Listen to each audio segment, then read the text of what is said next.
so'mni kim qo'lga kiritdi? Shu omadli millioner kim? Reverend Show videosi qachon chiqadi degan savollarga yaqin kunlarda hammasiga nuqta qo'yamiz. Montaj jarayonimiz juda ham tezkorlik bilan ketyapti va xudo xolasa sizlarga taqdim qilamiz.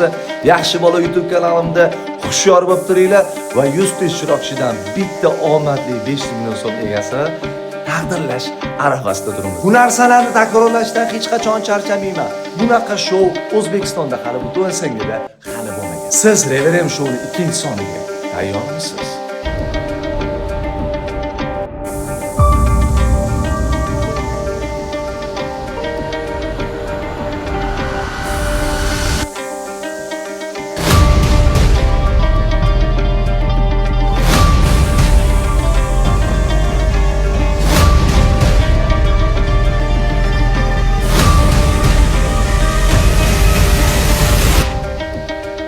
Shou bilan bo'lib dam olishni ham unutib qo'ydik. Xudo xolasa ana endi yangi sahifa va yangi mamlakatlar ochgani, dam olgani ketmoqchiman.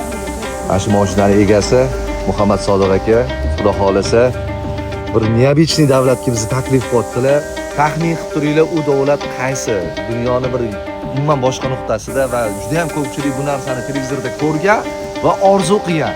Mana xudo xolasa shu orzumga yetish arafasida turibman va tez kunda dokumentlar tayyor bo'lsa, Şamız ciğerler.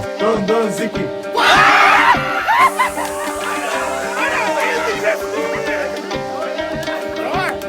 Dön Zeki.